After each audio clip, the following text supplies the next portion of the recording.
Chapter लेके English का the last lesson, जिसको लिखा है अल्फांसो डॉडेटन। इसमें स्टोरी बताई गई है आपको, एक राइटर ने एक स्टोरी बताई है आपको। इसमें एक टीचर है जिनका नाम है एम हेमल। एम हेमल ये स्कूल में 40 सालों से पढ़ा रहे होते हैं। इनकी स्टोरी के बारे में बताया गया है और इनके स्टूडेंट हैं ये फ्रांस, और ये स्टूडेंट जो है ये इनका डायग्राम है और यहाँ पे ये इनको पढ़ा रहे हैं और ये पूरा स्कूल का नजारा है। तो इसमें स्टोरी में ये बताया गया है कि ये जो आपके टीचर हैं एम हेमल, ये एक स्कूल में पढ़ा रहे थे जो आपका पड़ता है फ्रांस में अल्सैस और लॉरेन, 2 डिस्ट्रिक्ट हैं, यहाँ पर ये पड़ता है।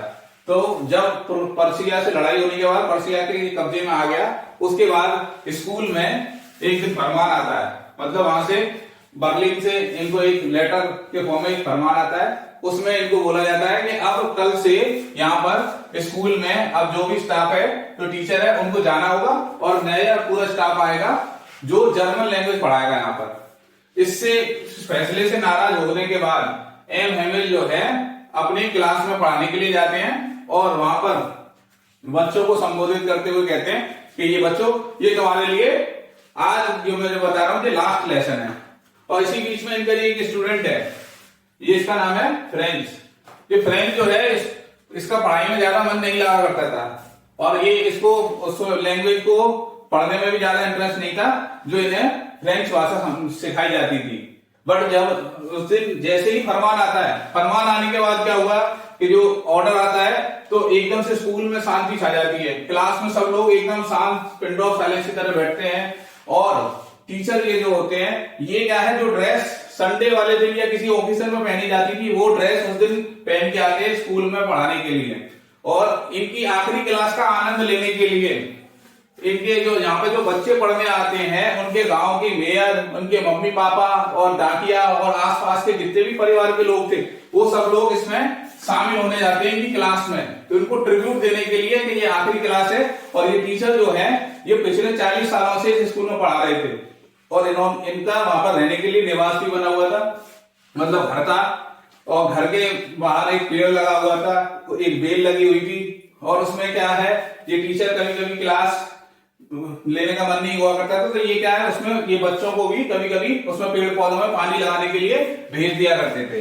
अब ऐसे होता है ना, कभी कभी बच्चे कुछ इंटरेस्ट टीचर के पास चले जाते हैं, सर मेरे को ये काम बता दीजिए, गेम्स के पीरियड में करते हैं वैसे। तो ये क्या है, उसमें भी कभी कभी इन्वॉल्व हुआ करते थे बच्चे। तो ये फ्रेंच जो था थोड़ा शरारती बच्चा था, तो इन्होंने क्या था, इसको फ्रेंच को होमवर्क के तौर पर बोला था कि तुम जो है तुमसे मैं कल पार्टिसिपल पूछूंगा, पार्टिसिपल याद करके आना, लर्न करके आना, अगले दिन आपसे पूछा जाएगा। अब क्या था कि जब ये फरमान आ जाता है तो फरमान आ जाने के बाद क्या है कि टीचर ये काफी ज्यादा निराश हो जाते हैं और फिर अपना लास्ट लेसन कह के क्लास को संबोधित करते हुए कहते हैं। और तब ये बच्चा जो हमेशा लेट आया करता था क्लास में कोशिश करता है कि वो बिना किसी मतलब शोरगुल के बीच में क्लास में घुस जाए। बट इस दिन उसके सामने समस्या ये होती है कि वो क्लास में शोरगुल होते ही नहीं है, बिल्कुल शांति होती है। और एम हेमल जो इंतजार कर रहे होते हैं, तब ये गेट पर जाके खड़ा होता है तो बिना किसी गुस्से के इस बच्चे को परमिशन दे देते हैं क्लास में जाने की। इसके बाद वो कहते हैं कि आज हम तुम्हारे बिना ही क्लास को चालू करने वाले थे और हम अभी चालू करते हैं तुम्हारे साथ में, किसी को कोई मुझे तुमसे कोई नाराजगी नहीं है, ये कहते हुए वो चैप्टर स्टार्ट करते हैं।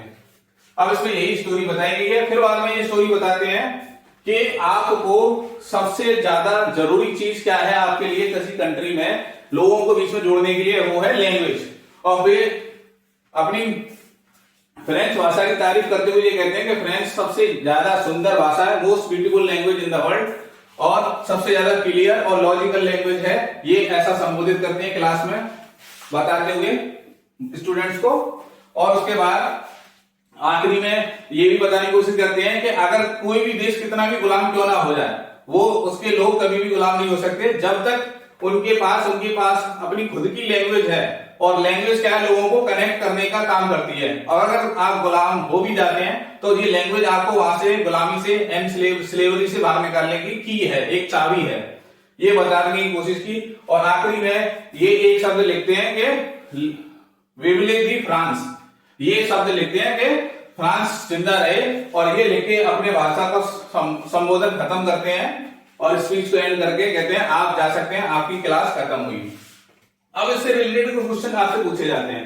पहला क्वेश्चन पूछा जाता, हाउ डिड फ्रांस फीलिंग, मतलब जो स्टूडेंट था इनका, Franz feeling about M Hamel and school change, school change के बारे में और इनके बारे में क्या सोच रहा था। जो मैंने आपको स्टोरी में बताया कि वो सोच रहे थे कि भाई 40 साल से टीचर पढ़ा रहे हैं, वो स्कूल में कैसा उनका समय रहा होगा और उनके बारे में, और क्या कहते हैं कि स्कूल में जो पहले चीजें उनको समझ में नहीं आ रही थी, आज एकदम क्लियरली बहुत आसानी से समझ में आ रही थी, और ऐसा लग रहा था कि ये मैं पहले क्यों नहीं समझा, और पहले मैंने इतने क्यों ध्यान से नहीं चीजें समझी, इतनी इंटरेस्ट लेके वो पढ़ा रहे थे एमएमएल। इसके बाद दूसरा क्वेश्चन पूछा है, हाउ डिड नहीं what did Hamel say about the language and its importance, यानी कि जो टीचर है एमएमएल वो लैंग्वेज की इंपॉर्टेंस के बारे में क्या बोलते हैं। ये आपको मैंने पहले बता दिया कि क्या है, मोस्ट ब्यूटीफुल लैंग्वेज है, और इसके बाद कहते हैं कि हमें इसकी रक्षा करनी चाहिए, और क्या कहते हैं कि पीपुल, अगर लोगों को कोई गुलाम बना ले तो ये क्या है, उसकी